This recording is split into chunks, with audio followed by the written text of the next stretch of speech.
Et vraiment, l'enjeu ici, c'est est-ce que la méditation, est-ce que la pratique intérieure est quelque chose qui doit nous déconnecter du réel? Ou est-ce que, au contraire, c'est une pratique qui peut nous aider avec le réel? Et en plus de ça, qui peut être soutenue par notre vie de tous les jours.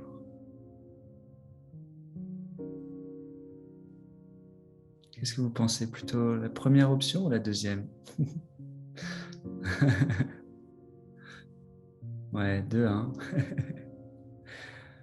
Et c'est fascinant parce que on a beaucoup de clichés. Pour ceux qui ont lu le mail que j'avais écrit, c'est un peu ce que j'expliquais. Quand on pense à la méditation, on pense à voilà, le sommet d'une montagne, il n'y a pas d'eau, pas d'électricité. On ferme les yeux, on sent la nature autour de nous. Mais être sur le périphérique, avec 3 personnes qui essaient de vous doubler à droite et à gauche, ça aussi c'est une vraie situation. Pour ceux peut-être qui ont des enfants, qui vont en avoir, qui en ont eu, quand on a des enfants et qu'on est au supermarché, ça peut être intense. Et est-ce que la méditation peut nous aider dans ces moments-là? Ouais, j'en vois qui hoche la tête. L'idée, et moi je trouve ça vraiment magnifique, c'est qu'on peut vraiment utiliser le monde, toutes les situations que nous rencontrons pour notre développement intérieur. Je vais même aller plus loin que ça et dire que plus la situation que nous rencontrons est intense et plus elle peut nous aider dans notre développement intérieur. Donc, petite irritation. Je sors de chez moi et une personne me bouscule un petit peu, une irritation qui monte. Si je prends le temps de l'observer, d'être pleinement présent, alors ce moment qui était au départ juste un moment d'une souffrance légère, très légère, une petite irritation, devient un moment où waouh, je me transforme. Je ne suis plus l'ego, je suis la présence qui observe. Et plus de paix, plus de compréhension et de lucidité qui intervient. Vous me suivez? Vous voyez ce que je veux dire? Maintenant, un cas un peu plus extrême, un divorce. Quelqu'un à qui on a passé des années, et puis tout d'un coup on se sépare. Ou la perte de quelqu'un de proche, de quelqu'un qui nous est très cher. Là, la quantité de souffrance qui va émerger va être bien plus grande.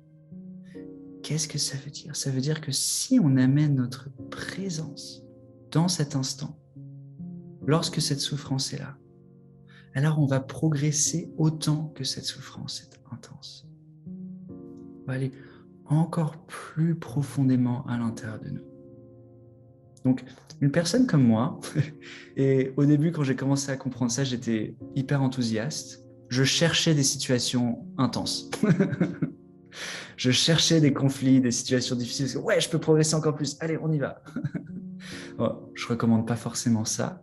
Mais vous voyez l'idée, c'est-à-dire que avant, une situation qui nous est déplaisante, qui nous est pénible, qui peut peut-être être une grande souffrance. Avant, c'est quelque chose qu'on essaie d'éviter, n'est-ce pas?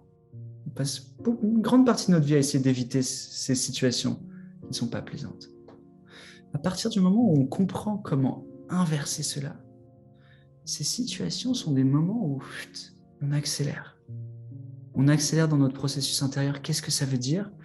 On va avoir l'opportunité de se connaître plus profondément, d'avoir plus de paix à l'intérieur de nous, plus de confiance, de détente, de joie, d'amour pour les autres, de compassion. Toutes ces belles choses qui existent naturellement dans notre présence. Est-ce que vous me suivez jusqu'à maintenant? Ouais, je peux avoir des... Ok, super. Regardez. Okay. Donc, moi j'adore ce concept-là parce que c'est la version moderne du travail intérieur. On peut être dans le métro, on peut être avec des enfants, avec un conjoint, avoir des situations difficiles, des relations compliquées, et utiliser tout ça, plutôt que de se dire « Ah, tout ça, ça m'embête, je vais aller méditer dans ma chambre. Il m'embête tout cela. Allez, je vais méditer dans ma chambre, je me coupe du monde. Ah, je me sens mieux. » Ce qui est possible. Et je suis sûr qu'il y a plein de gens qui font ça.